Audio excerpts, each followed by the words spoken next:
Steam curled through the narrow kitchen, mingling with the aroma of butter and maple syrup. Marcus Turner dabbed his forehead with his sleeve, barely noticing the sweat anymore. 15 years of working in diners had taught him that comfort wasn't part of the job description.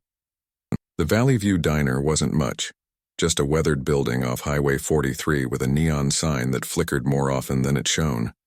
But the kitchen was his sanctuary.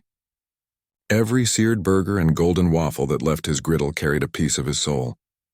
The evening rush had died down, leaving behind the familiar aftermath, a sink full of dishes, scattered ticket stubs, and the lingering scent of coffee that seemed permanently embedded in the walls.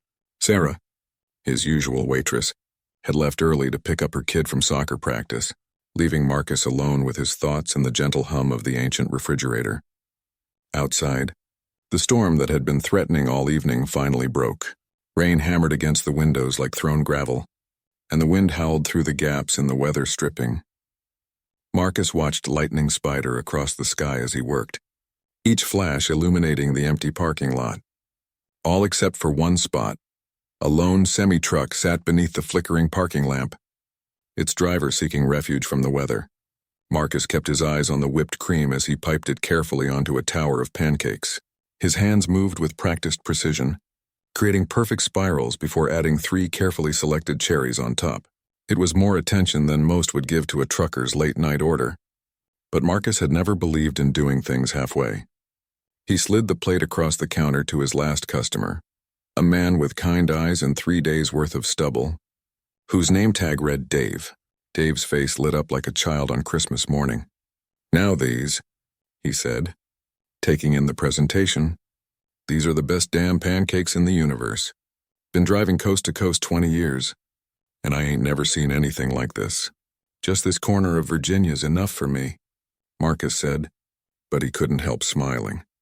It was these small moments, the genuine appreciation, the connection over something as simple as well-made food, that made the long hours worth it. Dave cut into the stack with almost ceremonial precision. "Seriously, though, how'd a guy like you end up in a place like this? You could be cooking in New York, Chicago, anywhere fancy." Marcus shrugged, wiping down the counter more to keep his hands busy than from any real need. "Tried that once. Worked at a place in D.C. for a while. All foam and microgreens, tweezers instead of tongs. Food was pretty, but it didn't have soul." He gestured around the diner. "Here. I get to make people happy. Real food for real folks." The words had barely left his mouth when something massive struck the building. The impact sent dishes clattering to the floor as the lights flickered and died. This wasn't thunder, it was deeper, almost mechanical, like a freight train derailing overhead. The very foundation seemed to shake. And for a moment, Marcus thought the ancient building had finally given up its fight against gravity. Then came the second impact. The roof peeled away like tinfoil, exposing them to the storm's fury. Rain poured in, sizzling against the still hot griddle and creating a cloud of steam that filled the kitchen. Through the artificial fog, Marcus caught glimpses of movement, impossible movement, too large and too precise to be anything natural. Marcus gripped the counter, his knuckles white. Through the gap where ceiling tiles had been moments before, something reached down into his kitchen. The appendage was metallic but moved with organic fluidity, its surface catching the lightning in prismatic ripples. Each segment adjusted with microscopic precision, and Marcus found himself thinking absurdly of the robot arms he'd seen in car manufacturing videos. Dave bolted, leaving his pancakes untouched. The door chimed cheerfully as he fled, the sound absurdly normal in the midst of chaos. Marcus wanted to run too, but his legs seemed rooted to the spot. Years of kitchen discipline kept him standing at his post, even as his world literally fell apart around him.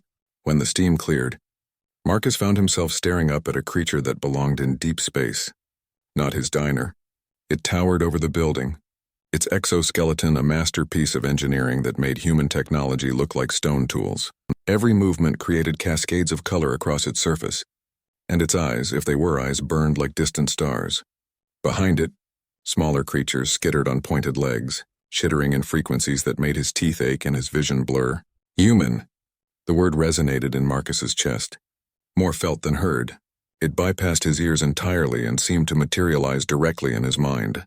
"You have been chosen," Marcus's mouth went dry. His heart hammered against his ribs like it was trying to escape, and he could taste copper on his tongue. "There's been a mistake," he managed. "I just cooked pancakes." The creature's head tilted, joints moving with precise, unsettling grace. Each component of its face, if it could be called a face, realigned like the world's most complex puzzle box. "The Queen knows of your talents." They echo across the stars. "Look," Marcus said, surprising himself with how steady his voice was. "I don't know what you've heard, but I'm nobody special. I've never even won a local cooking contest, let alone anything that would echo across anywhere." The being's response was cut short by a burst of static that filled the air. One of the smaller creatures approached, its movements jerky but purposeful. It raised a device that hummed with energy, the sound setting Marcus's fillings on edge. Before he could protest further, reality itself seemed to hiccup. The world dissolved in white light. The sensation was unlike anything Marcus had ever experienced. It was as if every atom of his body had been carefully catalogued, disassembled, and reassembled somewhere else. There was no pain, but the sheer wrongness of it sent his mind reeling. For a moment that might have been seconds or centuries, he existed everywhere and nowhere. When his vision cleared, Marcus stood in a vast chamber that would have put the Sistine Chapel to shame. The walls rippled with living light, patterns flowing like water but with purpose and intent. The ceiling, if it could be called that, seemed to open directly into space, showing stars and nebulae in colors he had no names for. At the center of this impossible room, on a throne that seemed carved from pure energy, sat the Queen. She made the first alien look ordinary. Her form was almost human, but stretched and refined like blown glass. Every proportion was slightly wrong, creating an effect that was both beautiful and deeply unsettling. Her skin shifted between deep purple and sterling silver, and her eyes held the weight of galaxies. The crown she wore seemed to bend space itself around its edges, and Marcus had to look away to keep from getting lost in its geometries. "Welcome, Marcus Turner." Her voice carried both warmth and authority, like a mother who was also a general. "I am Queen Aziria of the Zorith Dominion." Marcus tried to bow, stumbled, caught himself. He was acutely aware of his flour-dusted apron and the small burn on his forearm from an errant splash of oil. "Your Majesty, I think there's been a mix-up. I'm not anyone special. I just create." She rose from her throne, her gown flowing like liquid starlight. Each step she took seemed to ripple through reality itself. "You transform raw materials into experiences that touch the soul. That is why you're here." "I make comfort food," Marcus protested. "Pancakes, burgers, meatloaf, nothing fancy." The Queen's expression shifted in a way that might have been a smile. "You underestimate the power of communion through sustenance. Your creations bring joy, comfort, connection. In a universe of chaos and entropy, you create moments of perfect harmony." Before Marcus could argue further, reality shifted again. The throne room melted away like watercolors in the rain, replaced by a massive arena. Alien spectators filled crystalline stands that stretched toward a dark sky, their calls mixing into a symphony of otherworldly sound. The air itself felt different here, thinner but somehow more substantial, carrying scents that his human brain couldn't quite process. He stood in what could only be described as the galaxy's most elaborate kitchen. Beside him, ingredients both familiar and bizarre waited on gleaming counters. What looked like herbs pulsed with bioluminescence, and containers of liquid defied gravity, forming perfect spheres that hung in the air. Equipment that would have made a molecular gastronomy chef weep with joy lined the walls, alongside tools whose purposes he couldn't begin to guess. Across the arena, his opponent flexed 6 arms, each ending in precisely crafted cooking implements. Its carapace gleamed like polished obsidian, and Marcus could see his own reflection fractured across its surface. The creature moved with the confidence of something that had never known failure. The Queen's voice rang out, filling the arena without seeming to raise in volume. "The fate of worlds will be decided by taste. Let the trial begin." Marcus looked at his hands, the same hands that had flipped countless burgers and kneaded endless batches of dough. They were steady now, despite everything.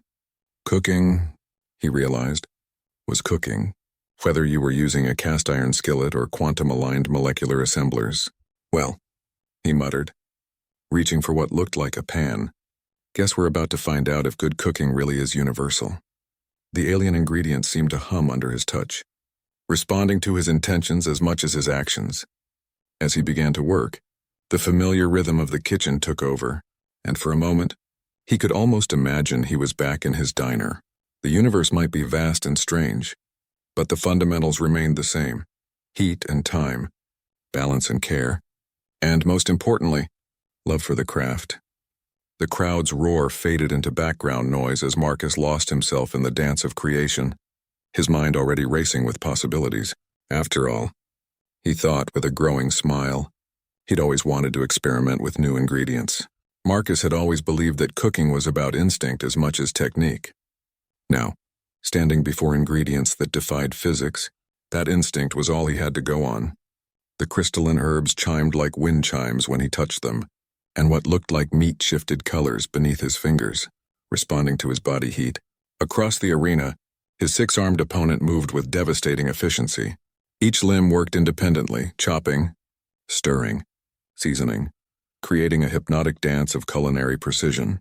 The creature, which the crowd's murmurs identified as Chef Zalthor, was clearly in its element. "Focus on what you know," Marcus muttered to himself, the mantra carrying echoes of old Joe's voice. He studied the ingredients before him, letting his senses guide him.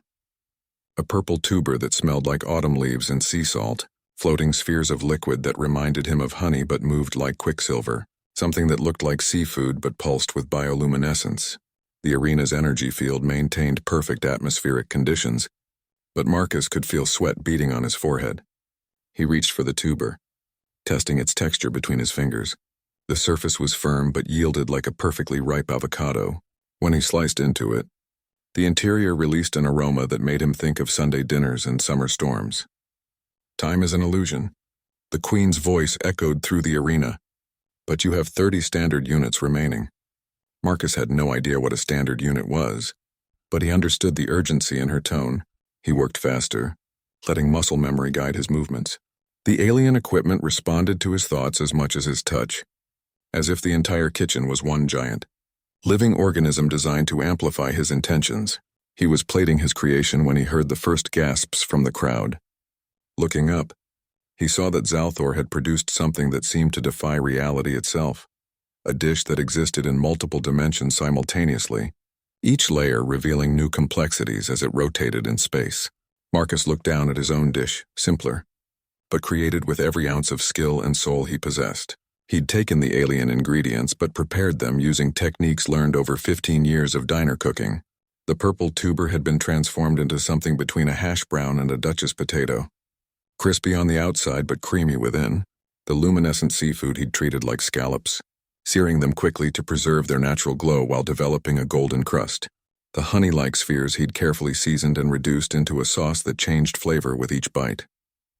The judges approached, 3 beings that seemed to be made entirely of shifting light. They moved to Zalthor's station first, their forms rippling with color as they sampled his multi-dimensional creation. The crowd held its breath, the silence in the arena absolute. When they reached Marcus's station, he straightened his apron out of habit. "It's comfort food," he said, though he wasn't sure they could understand him. "Just not from this galaxy."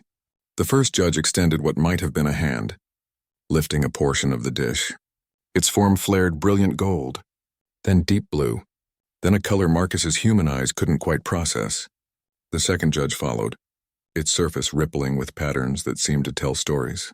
The third judge, slightly larger than the others, consumed its portion and went completely still. Marcus's heart pounded in his chest. He'd seen that stillness before. It was the same way customers got when they took their first bite of his mother's recipe meatloaf after a long, hard day. The Queen rose from her observation platform, her form seeming to stretch between points in space. "The judgment is complete," she announced, her voice carrying to every corner of the arena. "Chef Zalthor has created perfection, a dish that exists in quantum harmony, each molecule precisely aligned to create maximum sensory impact." Marcus's heart sank. Of course the alien chef had won. What else had he expected? "However," the Queen continued, "Marcus Turner has created something far more rare: meaning. His dish carries not just flavor, but memory, emotion, connection. In a universe of infinite complexity, he has found simplicity. In a realm of perfect precision, he has delivered soul. The arena erupted in sounds that might have been cheers. Zalthor turned all four of its eyes toward Marcus and performed what could only be a bow. The judges had begun to glow with increasing intensity, their light spreading across the arena. The queen descended from her platform, her movements making Marcus's eyes water. You have proven what we suspected, Marcus Turner. In all our explorations, in all our advances, we had begun to lose something essential, the simple joy of breaking bread together, of food made with care rather than calculation. She gestured, and reality rippled. They stood once again in her throne room. But this time Marcus noticed something new, a small table set with familiar items. A coffee pot, a plate of pancakes, 3 cherries arranged just so. We would like to learn from you, the queen said. Not your techniques. We have mastered those across millennia. We want to learn how to make food that feeds not just the body, but the soul. Will you teach us? Marcus looked at the plate of pancakes, then back at the queen. He thought of old Joe's lessons, of late-night conversations over coffee, of truckers finding moments of joy in perfect stacks of pancakes. He thought of all the small moments of connection that happened across counters and tables, spanning cultures and generations. On one condition, he said, surprising himself with his boldness, I keep the diner. I'll teach your people everything I know, but I keep cooking for the folks back home too. The queen's expression shifted in what was definitely a smile this time. The diner will remain your anchor point, she agreed. And perhaps, sometimes, travelers from further away than Virginia might find their way there, seeking not just sustenance, but understanding. Marcus nodded, already thinking about how he'd need to adjust his menu. After all, he thought with a smile, every customer deserved to be treated special, whether they had 2 arms or 6, whether they came from the next town over or the next galaxy. In that case, he said, reaching for an apron that had materialized beside him, let's start with the basics. First rule of good cooking, it's not about the ingredients, it's about who you're cooking for. The queen settled into what looked like a student's pose, and around the room, other beings materialized, ready to learn. Marcus took a deep breath, the familiar scent of coffee and possibility filling his lungs. Somewhere in Virginia, a weathered diner sat quiet under the stars, its neon sign flickering like a beacon. Inside, a plate of perfect pancakes sat cooling, waiting for its customer to return. And if you stopped there, late some night when the stars seemed especially bright, you might find something extraordinary on the menu, something that tasted like home, no matter what galaxy you called home. After all, good food is the universal language, and Marcus Turner was becoming fluent in dialects no human had ever spoken before.